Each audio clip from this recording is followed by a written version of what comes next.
Well, hey, Coach. It's good to meet you face to face. I was looking over your. You sent me quite a resume. Um, I I love didn't it. know what you were looking for. No, I think that's awesome because it really gives you an idea of who you're working with. It's one thing to just say, oh yeah, I'm a coach, because you see everything on Instagram, and then you start going through your accolades. You're like, man, you've done a lot of stuff. So real quick, well, I just went ahead and hit the record button, so I'll try to figure out if I want to edit this out later. But welcome to Raise the Bar. I'm your host, Troy Haynes, is the Sky High and Fly Jump Camps podcast, and today I am recording at Cabo San Lucas. I'm in the Diamante, a room at Diamante, and this is the resort that I'm staying at, and just played golf today. So we're doing a podcast from a resort. So this is we're on the road, and I am talking with Coach Wilkins. And Coach, I do not have your first name because it just says Coach Wilkins. Oh, I'm sorry. Brendan Wilkins. Yeah, Brendan Wilkins. Okay, so this we are talking with Brandon Wilkins, and we were just talking before I hit the record button. But Coach Wilkins is at Quinnipiac University. Did I say that right? Quinnipiac. Quinnipiac. Yeah. Quinnipiac University. And where is that? What state? We're in Connecticut. Yeah. So there's a lot of Native American names. So it's Okay. that's where it comes Awesome. from. And even though he's got a beard and a mustache, you look like you could be my son. You're a young whippersnapper looking kid. How old are you, Coach? I'll be 31 next week. 31. You look young. Oh, awesome. I don't want to tell my viewers how old I am, but they know since I keep talking about when I was in high school in the 80s. But so Coach is he sent me his resume, and I've been wandering through it because it's extensive. He started off at his first year was here at Quinnipiac, but prior to Quinnipiac, he was at Springfield College, Division III in Springfield, Massachusetts, and then prior to Springfield, spent 4 years at the U.S. Coast Guard Academy, the Division III program in New London, Connecticut. So it sounds like you're staying at home. Now, are you from Connecticut yourself, Coach? I am from Connecticut. So I was pretty fortunate. After I graduated from college, um, New London was a couple towns over from where I grew up in Stonington, Connecticut. So it made it easy when after college, living at home for a few years was an easy commute where I could live at home and save a little money and kind of work a day job and then head to practice afterwards. So, yeah. Awesome. Yeah. Where did you go to college?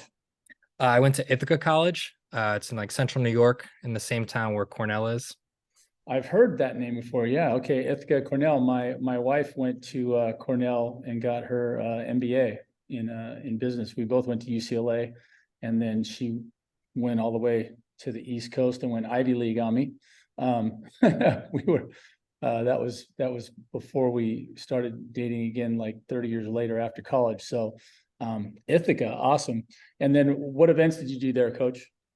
I just did the high jump. Every now and then I asked my coach to put me in a 4x1 because usually, especially if it was a 2-day meet, high jump would be the first thing 9 a.m. on day one, and then I would sit there and hang out and cheer on my teammates. So I kind of begged my coach to put me in a relay, but mainly high jump just all 4 years. Yeah.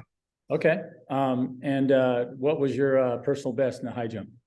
Nothing too impressive. I hit 2 meters my junior year, but I was consistently like 198 and got joined the 2 meter club. So it was good for the conference that I was in, but nothing super spectacular.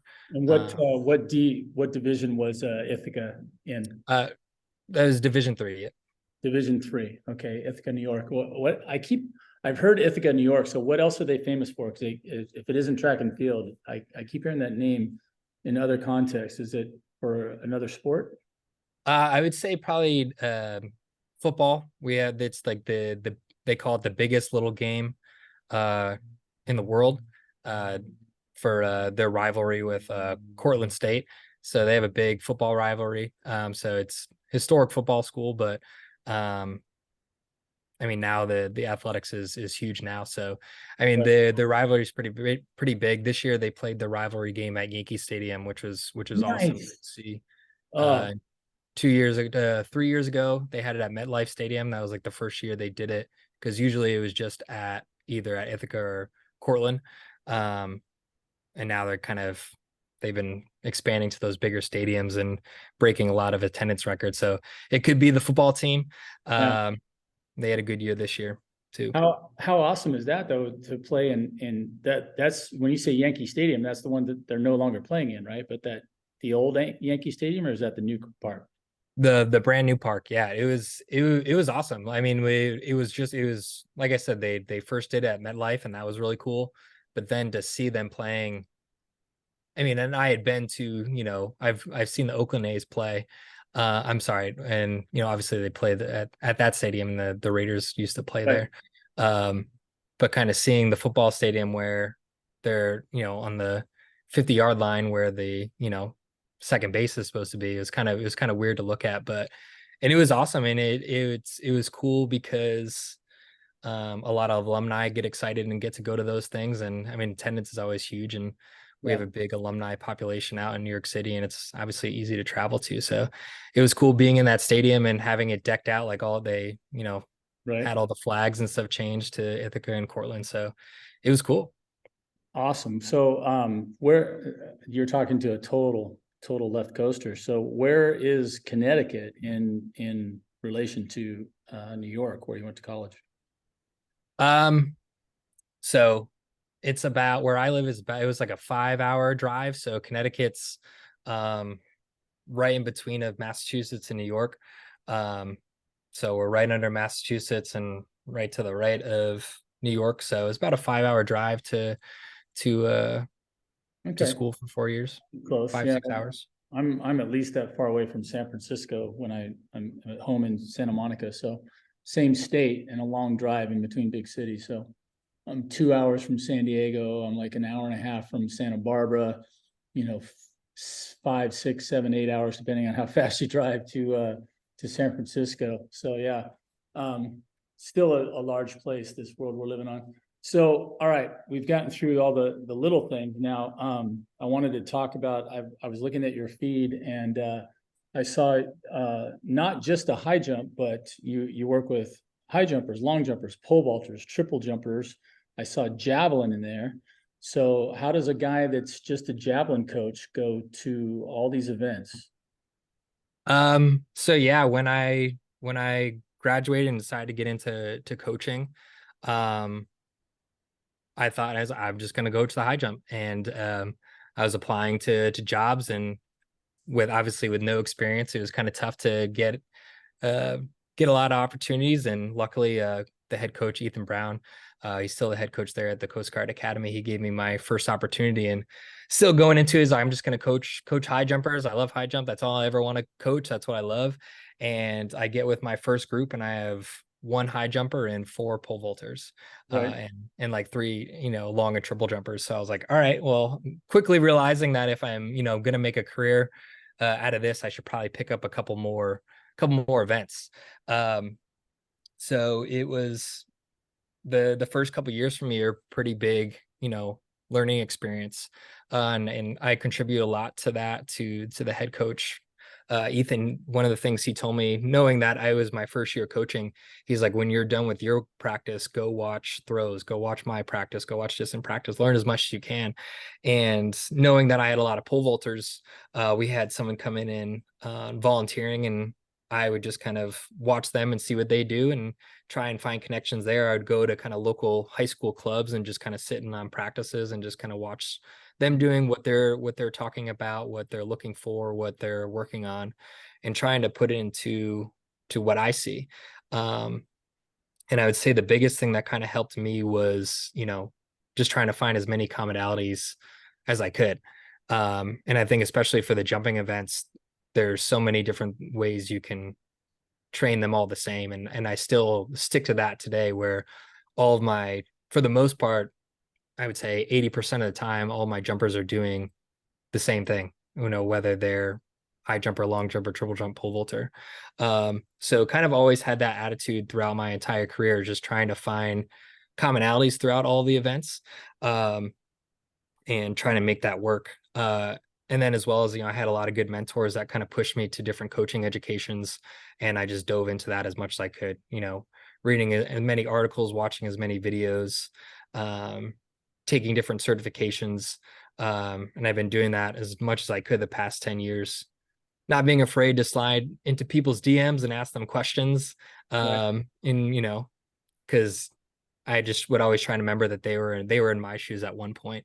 Um, and I always kind of, like I said, I kind of, with my head coach giving me that advice every year, I kind of made it to a goal every year or so, trying to pick up a new event. So, my first year I felt pretty comfortable in high jump, and then trying to add in long and triple jump. And then the next year I completely took over pole vault, and I did as much learning from them as they did from me. And I think they understood that, and they knew how passionate I was with the sport and the field and coaching, and they just bought into it, and we had a lot of fun. And as that grew, I dove into the multis, which is why you see some throwers in there. So Yeah. um, and now where we're at when I'm at Quinnipiac now, I basically coach all the field. So I oversee all the field events. We don't have many throwers, but we have a few full-time throwers and a lot of multi-athletes. So um, just something I kind of had to pick up to be able to coach them and be there for it. That was what I kind of did a lot at Springfield, was kind of adding a lot more events and kind of picking different brains, and, trying to get out of my comfort zone as much as I could. Yeah. Well, I commend you for that, Coach. I think back on my own career, and I didn't realize when I was an athlete at UCLA that I was grooming myself to become a coach, and that I was so thirsty for knowledge that I was very fortunate to be at UCLA in the early '80s, and in 1984 there was the Olympics in right there in LA. We had a lot of foreign athletes that were coming to UCLA to train. And then, right there on our own team with Art Venegas, who's one of the great throwing coaches in the world, was the UCLA shot and disc coach, obviously, all the throws. And he had John Brenner there at the time. And John Brenner, I think, threw 69 feet in our first dual meet that year against Cal State Long Beach. And, at the time, that was the number one throw in the world. And he was ranked number one almost that whole year. And so, all of our meets, our home meets, were just packed, and there would always be these announcements, John Brenner's getting ready to throw, as everybody direct your attention down to the shot put ring. And, he's throwing 69, he's throwing 70 feet. He won the Pac-10s, both shot and disc. He turned around and won the NCAA shot and disc, shot, 71-11 in the shot and 210 or something in the disc. I can't remember. And like still number one ranked in the world in the shot for sure. And that whole year, I was able to watch him up close. And I'm a high jumper, but you just couldn't miss the energy in the ring there, And I knew all the guys, of course, and wasn't close to John, but as some of the younger throwers I was, and would just watch their workouts. These guys are squatting 700-800 pounds, and I've told this story before. I don't know if I've told it here. We used to go to, I watched them one year. We went to, the throwers had, I don't know what they called it. It was food night of some kind. We went down into Westwood, and they had this little Mexican place where it was $5, all you can eat tacos. And I went down there with all the shot putters and everything, and these guys were strapping on the feed bags. They were ready to eat, for $5, right? So even though this is back in the '80s, I think $5 is a little bit more expensive than it is now. So, we were students. We didn't have any money. So we're kicking out our $5, and we were going to eat, and they ate double wrapped, corn tortillas and all that. And I came in third in the eating contest for a 6'3", 190-pound high jumper with these guys that were, 240, 250. But I think the winner ate like 50 tacos. And we followed that up and went to Bruin Bowl. And so they went bowling. and you have never seen bowling like this. I don't know if you have, but I had not. These guys, their goal was to destroy all the pins. They would literally get to the back of the lane, and they would run up like you were thinking, okay, has he got a javelin, or what does he got? He's holding the ball, cranks it back, and you've never seen a bowling ball rocket down the lane like that. And when they hit the pins, if all the pins exploded into the back wall at high speed, they would all cheer. Nobody was keeping score. It was the most amazing time. I remember just watching this going, I've never seen anything like this. They called it hop and pop. They just be like 1, 2, hop and pop, and that ball would go flying. Oh, it's crazy. So, but anyway, I would watch those guys train, and I watched, like yourself, I moved from high jump, where I was interested, and I was very fortunate to be next to Anthony Curran, who's one of the top pole vault coaches in the world. I think almost everybody that's on any of the 2 top 10 lists there at UCLA, both men and women, were coached by him or are him. And the other one that wasn't was, Steve Tully, or Mike. Which one? Mike. And so, just an amazing run. And I used to watch the pole vaulters and just listen to coach. And when Curran was coaching there, he was his first year coaching. I was a freshman on the team, and he had just finished as an athlete. So I think he was a graduate assistant or something right away. And he just had a way about him. He knew what he was talking about. He was confident. He had just a way of relating to everybody, just super easygoing surfer guy, totally unassuming. If you ever met Anthony, he's just easy breezy. You don't get any ego from this guy, even though he knows everything about what he's talking about and has his way to getting it to you. So that impressed me. And I was like yourself. I heard you mention something that I find really interesting. You're looking for the universals, what I call the universals. And I found that the universals for me were power, through the hips, squats, lunges, step ups, hang cleans, power cleans, everything, explosive Olympic lifts, and, steps ups and lunges and all that stuff. And even more so now, speed. It's amazing to me how much everything is going towards speed. I have yet to publish this podcast, but Coach Tony Holler, you might have seen him on your feed.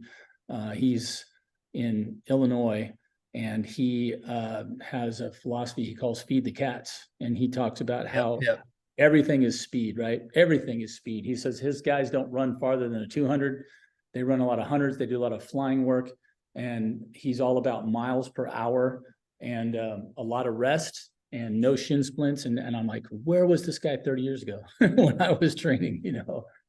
He was talking about how little he liked sprint practices, and how he's tried to make it, where everybody loves practice, loves working hard, but, maybe not as hard as everybody thinks, not doing those 400, 500, 600 kind of workouts, So I like what I hear is that kindred spirit, someone who's looking for the universals, trying to apply. When you said the similarities in the jumps, it took me my first year working with the pole vaulters to go, dude, there are an amazing amount of similarities. I could talk to, if I was lucky enough to get a high jumper / pole vaulter, I'd be like, hey, you know how when you drive your knee up into your knee drive in the pole vault, and you just wait and you ride that for a while, and then you swing that trail leg up and through, and you lay back. I'm like, that's just like riding your knee up in the high jump, just, stay back away from the bar and wait. Don't try to do anything too early. I'm impressed by how many similarities there are, and how sequential those 2 events are. Like you can't really rush through phases in the pole vault. If you watch it, it's like you got to run, you got to plant, you got to explode up through the takeoff, you got to swing, you got to lean back, you got to invert. You go through the list of things, and you can't change the order. Not really. Right. Anywhere you try to do that, or you blend phases, you get in trouble, the way I see it. And right. I see the same thing all the time in the high jump. So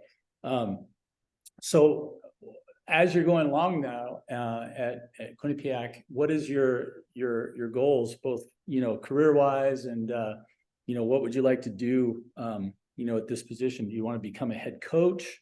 Do you want to become, maybe more refined where you're looking at just a few events, or do you want to, sounds like you're on your way to learning all of them.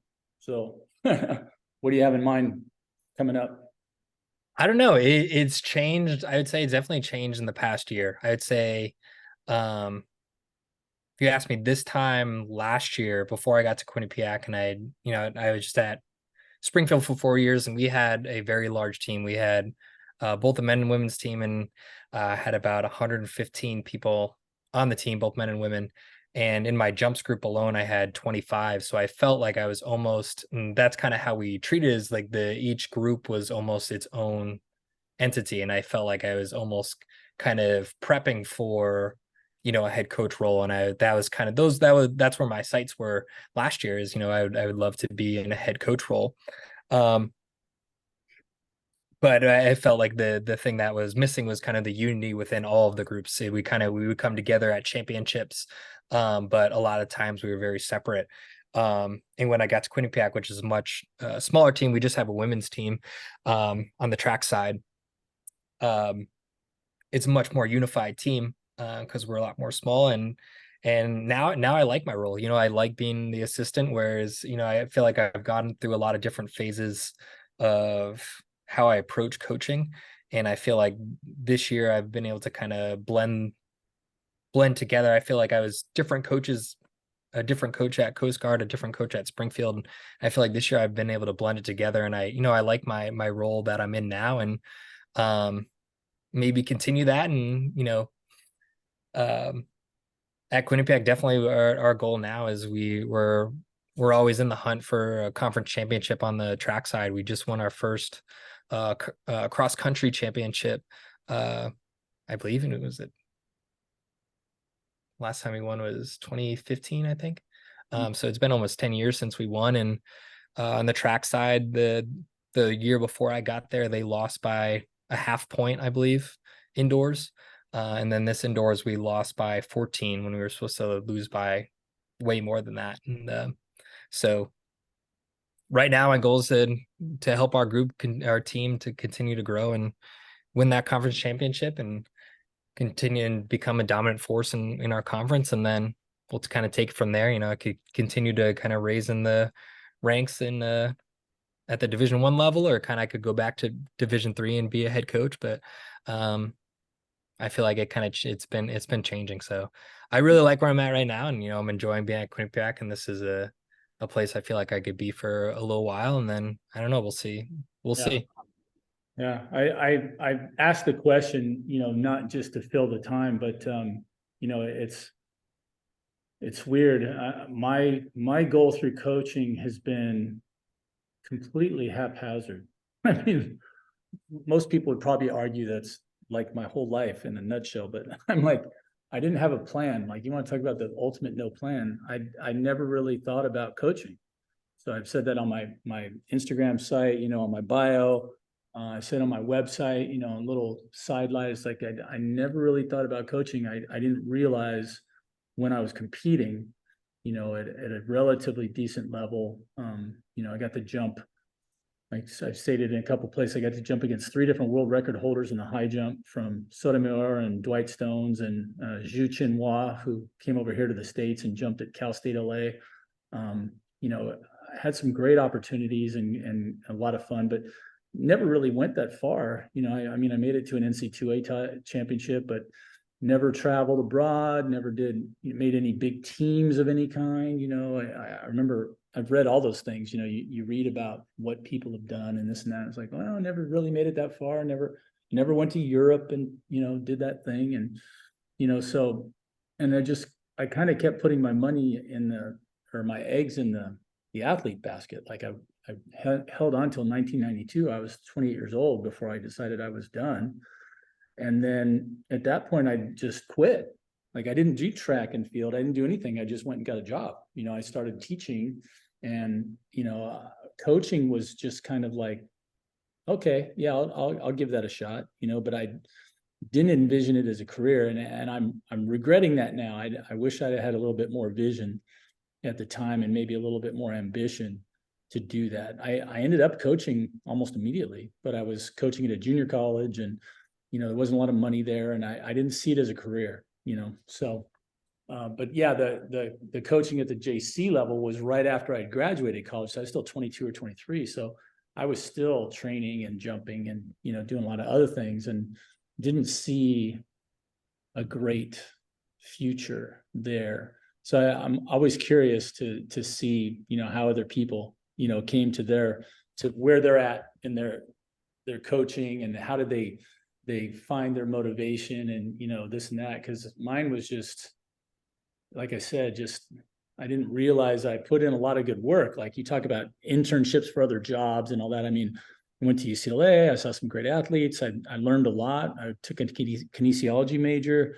Now I've got a master's in exercise science, and all those things have come around, but most of the time I'm just curious. I watch and I learn and I ask, and I didn't realize that, what I learned from Curran and what I was learning from the crazy shot putters and all that stuff, how it applied to your craft, and going along and putting it all, into kind of a cohesive whole. And here I am, 59 years old, and I feel like in some ways, I feel like I've just started, and in other ways, I've been coaching for 34, 5 years. That's crazy. I look at it, I still feel like a neophyte in some ways, and, had your successes here and there, but it's like, why did I take this, this crazy road? So I've got this podcast, and I've got young gentlemen like yourself that are, stepping up on the stage, and you started as a high jumper and now you're coaching like 20 events. That's awesome. What are your best athlete this year? I saw a couple on your feed. One high jumper, I saw a couple, and I saw one pole vaulter. And then once, I make reference to your what would we call it? Your bio, right? I said, please send me a bio. And Coach Wilkins sent me a 2-pager. So you have all, I got this conference champ and that conference champ, but who are the ones that you're excited about, and what are you hoping for them for next year? I think those two that you were talking about, my high jumper, one of my high jumpers, Lala, and our pole vaulter Aaron. It was the exciting thing is they're both very young. Lala's a sophomore, and Aaron's just finished her first year. So definitely excited for them, and kind of the thing about all of them and me being new to the program is, as much as they were trying to learn me, I was trying to learn them. And, I was kind of teaching them new things. And a lot of them, some of them, it was their first time having an actual jumps coach that was there just for jumps. And so it took a little time for them to, get the things that I was trying to teach them under their belt. And what I was kind of telling them is, you just had a great year this year. And what's more exciting about next year is I don't have to, we don't need to go through all the, the intro stuff and go through all that stuff. We go now, and just me kind of reminding you and just kind of fine tuning stuff. And we just focus on getting better. So I'm super excited for the two of them. I'm excited for all of them. And like I said, it's a young group and a hardworking group, and I'm really excited for next year. I think they're just going to kind of take off after having this year under their belt. Right. Do you find what are the kind of kids that are coming to Quinnipiac? Are they from? I mean, are you drawing just from Connecticut, or do they come to you from all over the Eastern Seaboard, or what is it? How's that work? So a lot of the Northeast, we do get a few international. Like last year, we had 2 women from Canada. We've had a woman from Bermuda. So a lot of kind of New England, New York, Pennsylvania, New Jersey. That's kind of where the majority of our roster comes from. But every now and then we'll get a few that are a little further away. I'd say the majority of the women on our team they're studying something in the health sciences. We have a big medical school grad program, and so we have a lot of nursing, physical therapy, occupational therapy, physician's assistants, health sciences. But then we also have those that are in engineering business. So we get a lot of kids like that are into the sciences. Right. Yeah. Well, that's awesome. So, how did you guys, you sounded like you did really well in your conference. Then, how does it run up the ladder there? I'm curious at the D3 level. I've coached 2 years now at Vanguard University here on the coast in LA, and we're an NAIA school that is going to jump from straight over Division III to Division II in the next couple of years. But from the NAIA is pretty far down the ladder, and then there's D3 and D2 and D1. So where do you guys go from your conference and then D3? Like the reason I'm asking is again, I just don't know the inner machinations that much. But I remember my senior year at UCLA when I made it to the NCAA final. There was a guy jumping where. I know you know this about the high jump. I think it's switching now, but when I was a jumper, I came from the right side, as a left-footed takeoff. And at the NCAA finals in 1986, there were 23 athletes there. The qualifying height was 222, 7'3.5", no other standard. And I know things have changed since then, but there were 22 jumpers that came from the right and one guy over on the left. And so I was trying to get run-throughs, and I was like, there's just a crowd of people there, and there's one guy standing over there by himself. He could go once, and then 2 or 3 guys go in a row, and he could go again. And I was like, there's no line over there, So I actually went over to the other side and ran my curve in reverse because I was just so frustrated waiting. But he was his name was Ron Lee, and he was from Pasadena, and he was a Division II or III jumper that I think he won their D1 or D2 or D3 level, and he got to go to the Division I finals because he had won. He jumped 7'4", so he had a qualifying height and got there to the final. So I'm just wondering, first of all, where you go from Quinnipiac to your Division III, you said Division III finals? Quinnipiac's Division I. Division I. Awesome. And yeah, sorry, go ahead. No, I'm just thinking, I don't know why I thought you were smaller. The other ones were smaller, right? The other ones you gave me were Coast Guard was Division III, and then Springfield was Division III. So now we're at D1, and this is an all girls school or just an all girls track program? Just all girls track program. We have men's cross country. Right. Just women's indoor and outdoor track. Each division is they'll have their own national championships. So like when I was at the Division III level, you had to be either top 20, I think it was top 20 indoor, top 22 outdoor to go to the national championships. Whereas now at the maybe now that number seems to be like a 16. I know it's NAIA is 16, and even Division II or III seems to be like top 16 or something. I can't figure it out. Yeah, no, it's expanded for them. And then now at the Division I level, it's a little different where they have the regional meet, and there's talk of they have the regional meet outdoor, and now there's talk of having a regional meet indoor as well. Whereas indoors it was just kind of the top. But for outdoors, they have the regional meet where I believe your top 48 in your event can qualify for the regional meet, both East and West. And then the top 12 from both regional meets will then go to the second round to the NCAA championships. Yeah, it's pretty wild. It used to be, I don't know, we've talked about this a few times, Brandon, on the podcast. I don't know if you've ever had a chance to listen to it. Yeah, for sure.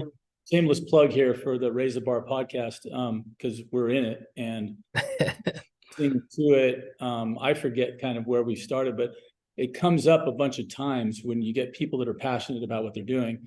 And I'm frustrated. I'm growing more frustrated. I remember talking about it for 20 years ago. People would ask me, why aren't you, that in about track? And I'm like, hey, track and field's dead in this country. Nobody's smelled the corpse yet. That's what I would tell people. I'm like, it's a dead sport. And they go, what do you mean? And I go, well, when I was in college at UCLA, they just started Prime Ticket, which is now kind of Prime Ticket / not Fox or whatever. I forget what it is out here, but they said, we're going to do your dual meet. We were going against Cal. It was 1986. We're going against Cal dual meet. They came down to go against us in the rain. Guy named John Morris was on that team, a 7'7" jumper. I jumped against him in high school. Just we were so excited. They go, we're going to film your meet and we're going to show it tonight at like 8 o'clock on TV, right? And we're just like, oh my God, this could be great. And they filmed the whole meet. We saw the cameras up in the corners of the track and everything. And we tuned in, and they showed all the running events. They showed none of the field events. They showed none of the field results. They watched every lap of the men's 10,000. And it was the worst telecast I'd ever seen in my life. And I was just like, wow, that's really, really awful. And for my money, it really hasn't gotten any better since 1986. It's been my senior year, 22 years old. I'm 59 now. So let's call it 37 years. Like, they haven't gotten any better at their game, and here we are in the US, and, worldwide is one thing, but everybody follows our lead, because if there's any nation in the world where we spend more time in front of a television or in front of a screen watching a movie, we're it, and we've got it down to a science. It's like, what are the sports that make money over here? Any other sport? Football, basketball, baseball, hockey. I just watched all of those in the last 2 or 3 weeks. Tennis, golf, which I love and is one of the most boring sports in the world to watch on TV, gets more play than even the Olympic level track and field, and it's like, oh my gosh. So I just keep watching. I keep thinking, and, to the people out there, they'll probably blackball me in the long run. USA track and field and the AAU, these different levels. And, I'm just starting to learn about all these nationals for, Nike and New Balance and all those. And there's all these meets and everything, but I'm like, there's still no money. None of these things are on TV. Nobody knows about them. I'm gradually finding out about them, which means they can't be well advertised.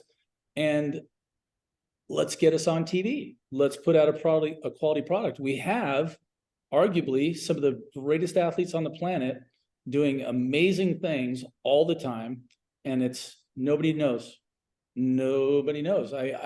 I get parents, I go, send me your videos of your kid at this big meet, right?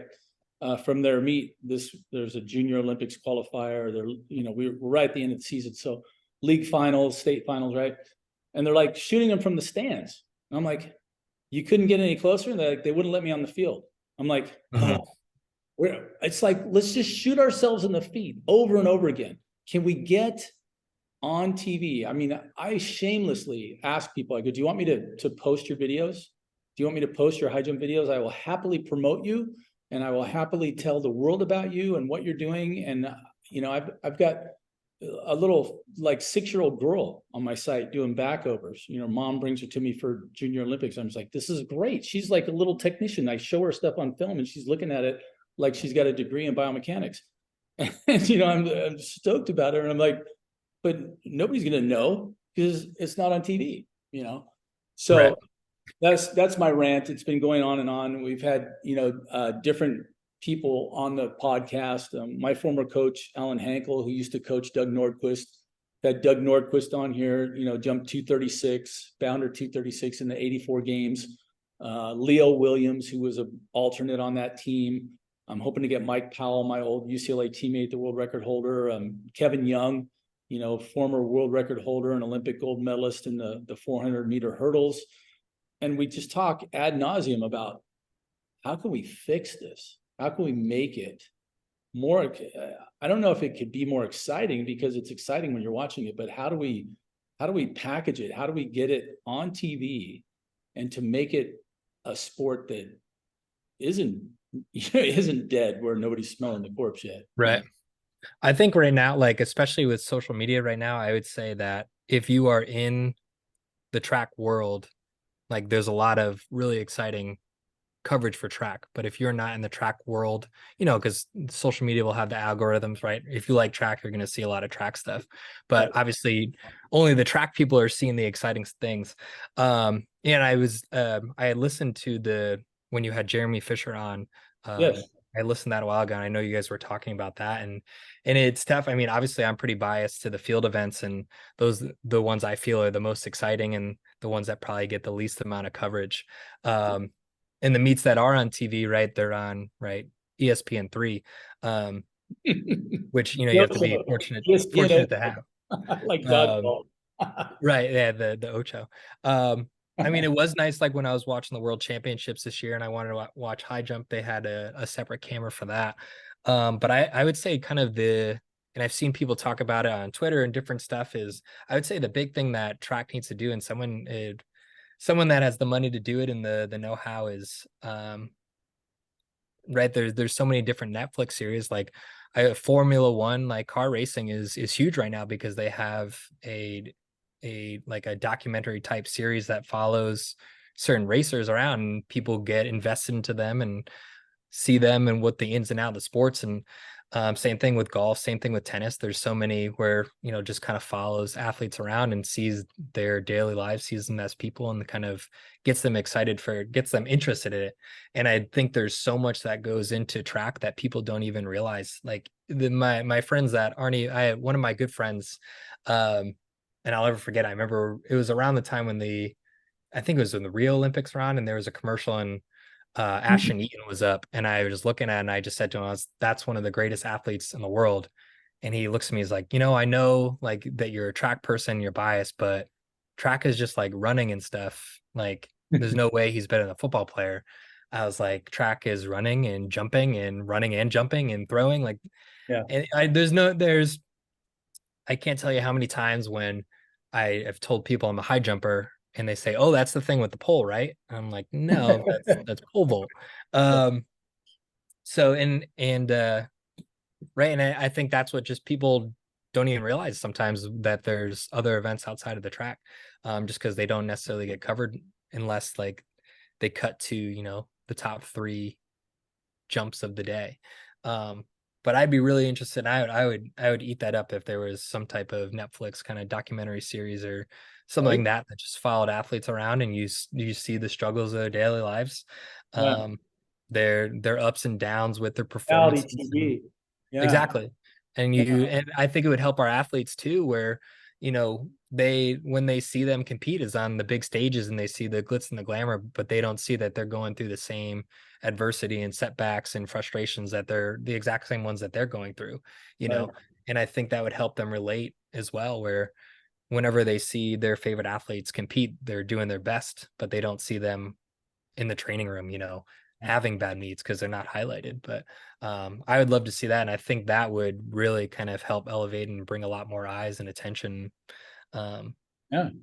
Well, I mean, look at, we've talked about this before too, but American Gladiators or the the Ninja Warrior thing, yeah. watch that and I'm like, I mean, that's pretty awesome. I remember watching that about 10 years ago thinking, if I could train and get myself back into shape, I could do that. Now I'm watching it going, man, I don't think so. But I watch some of these people that do it, from the youngers to the olders. And, it's such a huge nation. We've got all these great former athletes that stay in shape and compete in masters events and on and on. And you're watching them do this thing. And I'm like, oh man, I back in the day, I would have ate up that wall, that inverted wall and all these things they're doing. They're, crawling along on their hands and jumping from thing to thing. I'm like, how can that be more captivating? But, they've done a really good job of, promoting and getting those things on there. And there are former track athletes on there and former, this and Yep. former that. And, everybody's trying to either get their first, claim to fame or, hold on to it once they've already, we should get Tom Brady out there and get some of these guys that have just retired, the just retired's gladiators or the Ninja Warriors. But yeah, I just keep thinking somebody with money, somebody with a vision, somebody with some tech and some know-how. Like, we've talked about this before too. I'm like, if you can take golf, which I love golf, but it's like watching paint dry unless you've got a captive audience. There's a lot of people watching the US Open right now. And, all you got is you got a camera on each hole. I've seen the guys, they got camera following. There's one guy following on each hole, talking with each person. Either they put one guy following each group. So they follow them hole to hole and they can say, oh yeah, he's missed, 3 putts from inside 6 feet, blah, blah, blah. So you got your one commentator following a signature group, but you've got a camera on every hole. They've got cameras everywhere. You know, they've got a truck somewhere and a producer that's going, all right, cut to camera 3. You know, John Rahm just chipped in for eagle, and let's cue that up and run it. You know, and okay, he's out there. Phil Mickelson's over here in the rough. Let's watch Phil. Yeah, he's 53, but he just won the PGA 2 years ago, and he's an LIV guy. And they just cut, paste. They're fast. They got all those guys on, you know, and it's here. Golf gets it. I mean, golf gets it. When we do it, you've got this 3-ring circus with things going on all over the place. Like you and I know, there's a pole vault going on, there's long jump, there's triple jump, there's, you know, sprints going on here and there. The throws are going, it's a 3-ring circus. There's things happening everywhere. You should have cameras all over the place. Somebody in that truck that has that same kind of experience, either from a golf thing or football, like Monday Night Football. How many cameras they have at Monday Night Football, right? There's got to be a guy in the truck going, hey, cue camera 3. You got a cute cheerleader right there. Okay, come back, cut over here. Let's talk to Al Michaels. Okay, come over here. We'll talk to Chris Collinsworth, and oh, get that shot. You know, just it's like that. We don't have that. We don't have anything like that. You know, like I said, I've still seen within the last 2 years. I remember watching some feed of something in the men's 10,000 was going on again, and the guys are sitting there talking as they're running around in circles. They're like, so, you know, Biff. Did your daughter graduate this year? You know, where's she going to school next year? Because I've lost track, and forgive me, those of you that run the 10,000. It's not that the event isn't exciting, but it takes a while, and so they're doing every lap. And do they cut away and go, let's go watch the long jump for a second and come back? Sometimes, you know, but usually not. And you're just going along, you know. So yeah, we need some slick help, because we've got, like you said, some amazing athletes, and it's an amazing sport. It's just so poorly packaged. And I think the people at the top, you know, the big money people are fighting over any money that's in there, which isn't a lot, you know, and then the people at the bottom really get nothing. I keep thinking, you know, who are your multimillionaires from the track and field world? Right. I mean, is it Usain Bolt? Is it Carl Lewis? I don't think so. You know, Carl Lewis won 4 gold medals in '84, but I don't think he's a mega millionaire. You know, he's always trying to do other stuff. He tried singing, right? He tried some other things.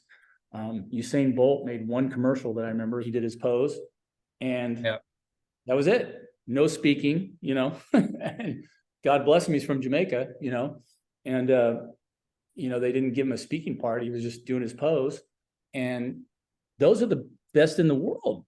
That's not like your little guy. I mean, Usain Bolt dominated the sport for a decade, right? 3 Olympics in a row, 12 or 14 years or something, whatever. 4 Olympics. What was it? 2008 to, it's like a 12-year span, 4 Olympics. And, you know, can't be making bank at this sport. So anyway, we're grousing aloud, probably running into the. It's all good. No. It's a good topic of conversation. It's something that needs to, you know, be improved. And I think there's some areas, some coverages that have improved, especially in the college realm, but always can improve.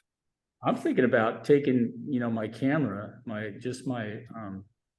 iPad. I call it my Sky High and Fly Pad, my Sky High Pad. I forget what I named it, but when I take it to meets and filming literally all the jumpers, and letting my commentary run, because I'm filming it, and I've gotten, for those of you out there, parents and coaches and anybody else, if you want to film your athlete, go out there like you own the place.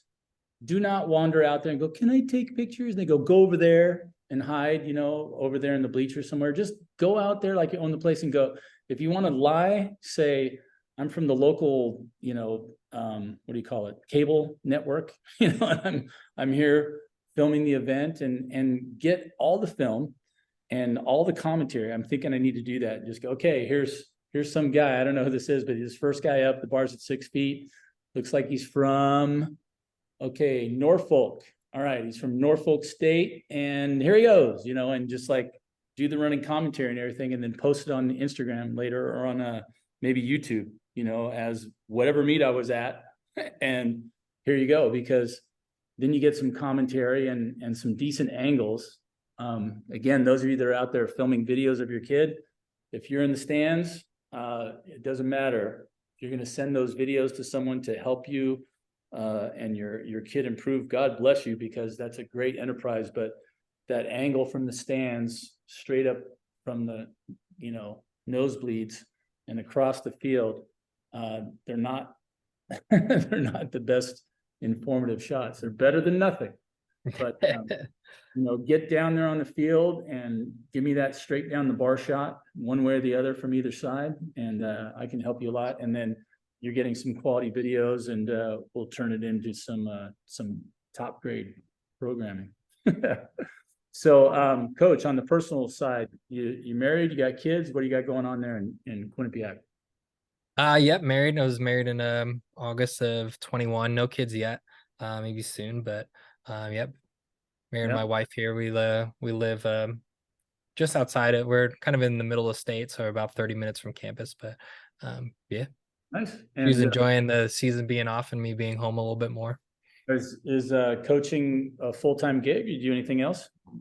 Yeah, no, it's full time. When I first got started, I was working in the school system, like you had said. I would right out of college, I worked as a paraprofessional, so I worked in a middle school, kind of a special education aide and classroom aide for about 3 years, some subbing, and then I would go and coach in the afternoon. And then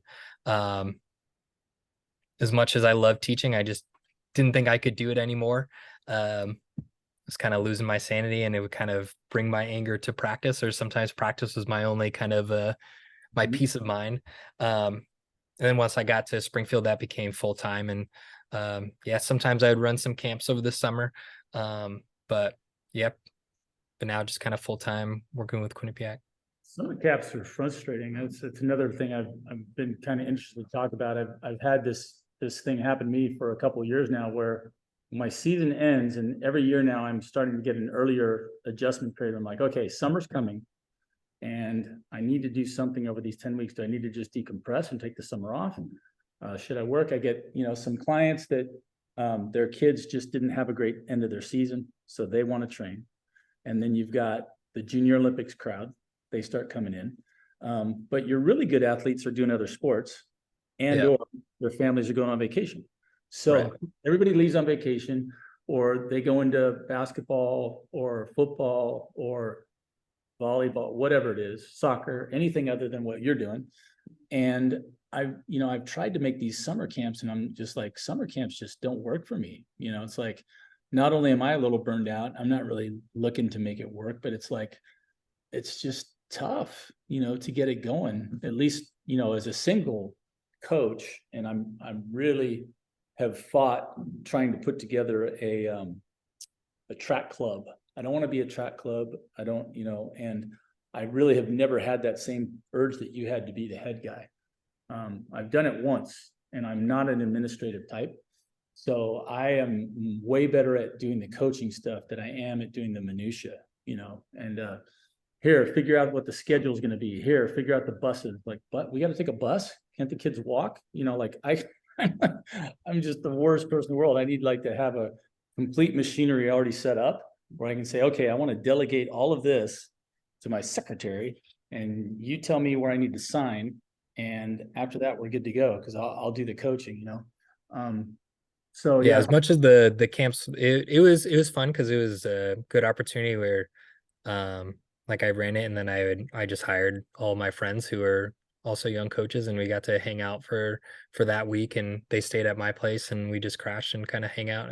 But everything leading up to it was probably super stressful, and one of the reasons why I didn't want to do it. So I would kind of start almost like recruiting people, and like just my first year doing was trying to get the word out and talk to coaches. And I was like sending envelopes of flyers to every high school in the area to kind of get no's. I was, going to meets and sponsoring meets.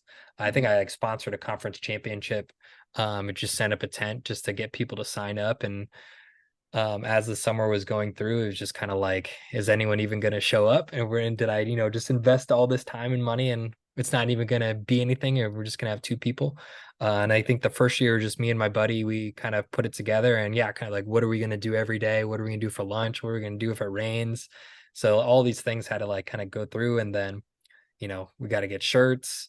And then it kind of expanded where the first year were just kind of jumps only. And then, um, we did sprints and throws and pole vault. I tried doing distance, but it didn't really kind of work kind of in the camp model.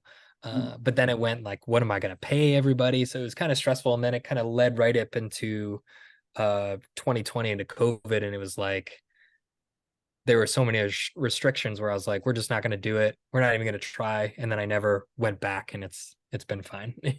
Now I Yeah, just kind of enjoy the summer and recruit and yeah.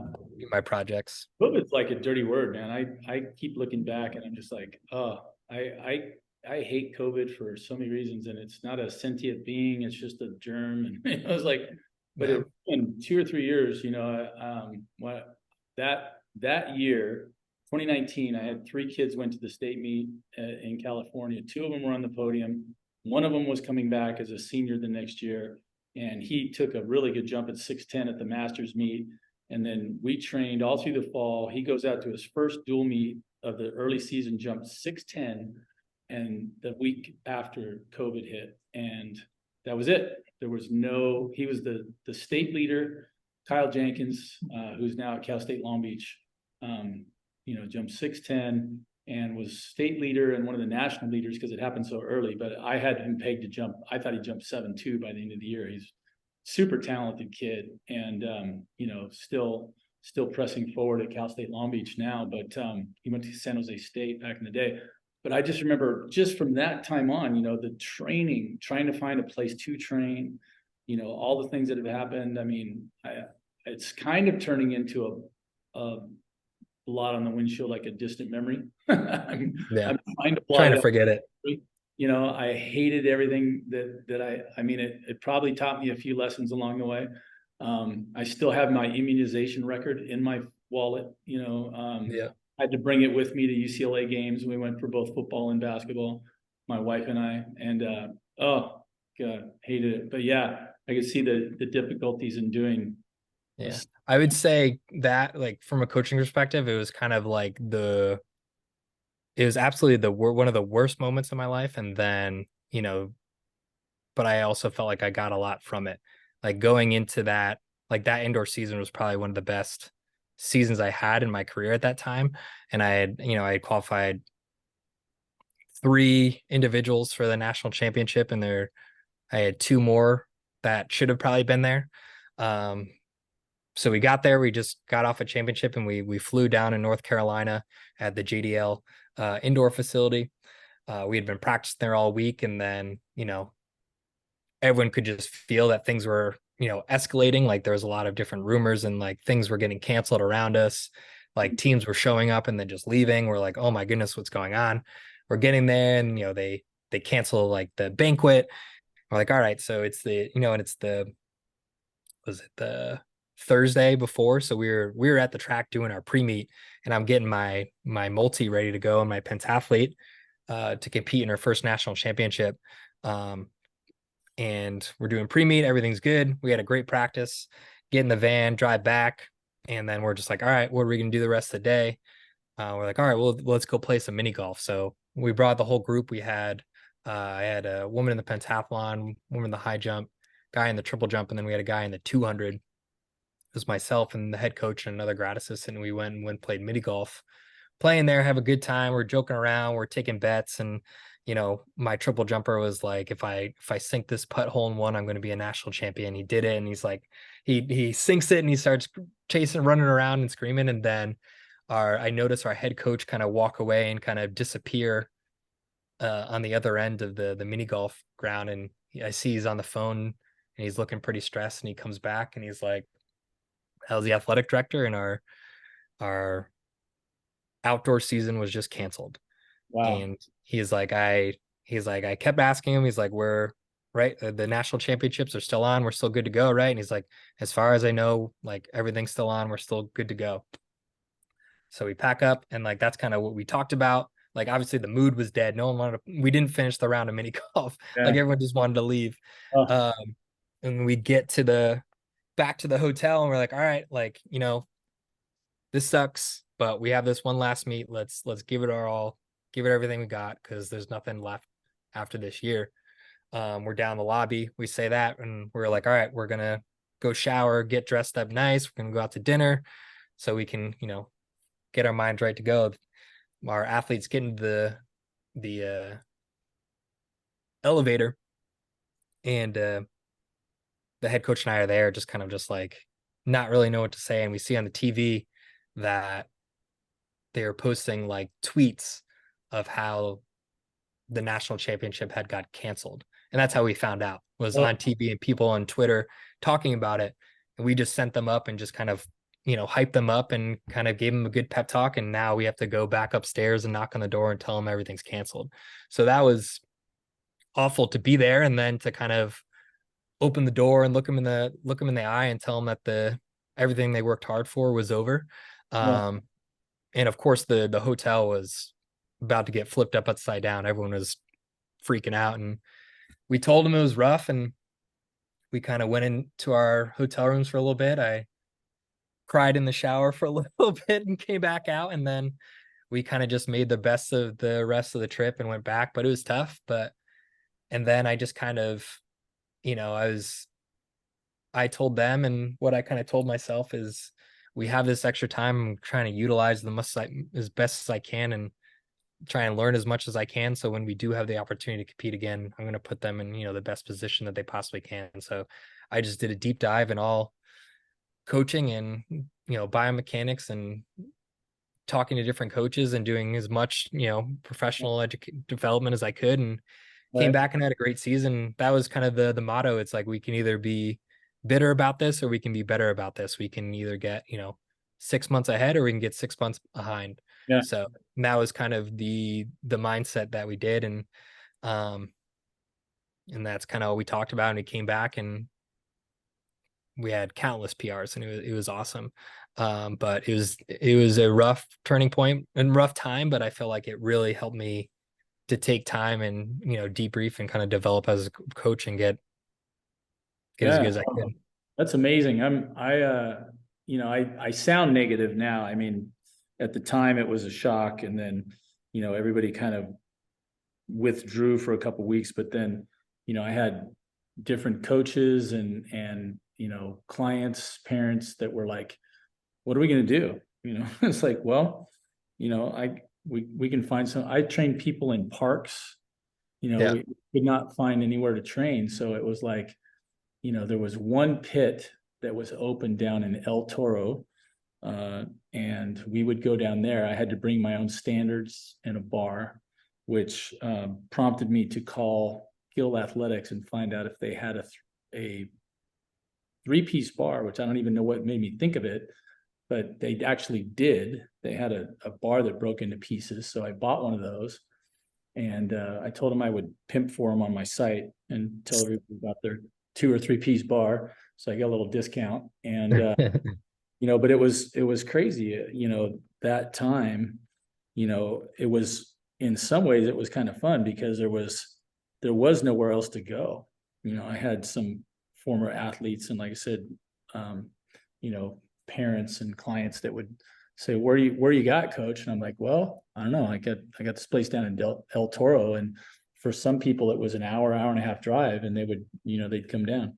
So those were fun. We had 20 people there. I never had that many people at a clinic, never had a summer camp that successful, like you said. So it was an interesting time. Worked with some really great athletes, and got more than a few coaches, to come with their athletes, and kind of just did a big, just hang out and talk about stuff and do some jumping. And, at the end, they'd be like, hey, can we go do some long jumping? Yeah, let's go. Might as well. And just, drove all this time.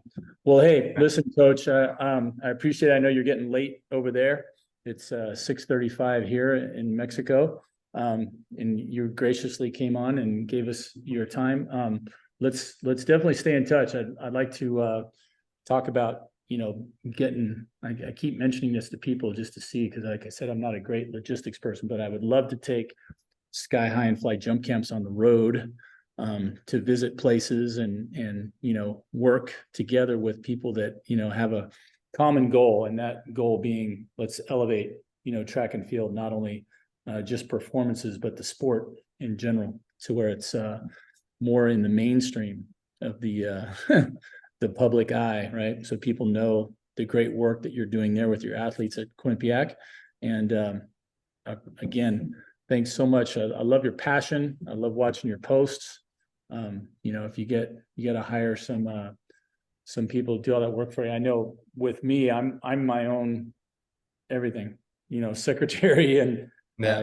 all the Instagram posts. I do, you know, everything. And there's times I'm just like, I forget things and drop balls. So I appreciate you working with me today. Just like, were we still working? Oh yeah. Sorry. I'm on Oh no, it's all good. vacation, but I appreciate you being patient. So any thoughts you have before we head out? Anything you on your mind popping up? No, no, I appreciate this opportunity. This was fun. Never had to do one of these before. I'm always kind of more so listening to and listen to other coaches talk. And so no, I appreciate you reaching out and having me Yeah. hop on. So And this was fun. let's do another one time. We'll get down to some more technical stuff. Talk about technique. Yeah, for sure. Yeah, no, we kind of talked about everything, Yeah, but I don't I think know. it was good. No, it was all good. I don't always have a plan. My wife says, you got to have a plan, you know, laid out. And I'm like, I don't know. I'm just going to kind of let it evolve, see what it is that comes up. And then, you know, if there's somewhere else we need to go, we can talk about that. But No, it makes it more genuine and kind of yeah, organic, you know, not forced. awesome. Well, Brandon, I appreciate you again. And Brendan, sorry, not Brendan. Brendan, we will do this again for sure. And say hi to everybody out there. I have never been to Connecticut. What have I been? I've been to New York, and I've been to South Carolina, and I've been to Washington, D.C. to visit my wife's sisters, and not a lot out there. To New York 2 or 3 different times, and usually as a quick stopover before going somewhere else, you know, traveling on a cruise or, you know, going across the pond to something else. So I'd love to I don't know why, but Ithaca just pops into my head. That sounds like such a cool place.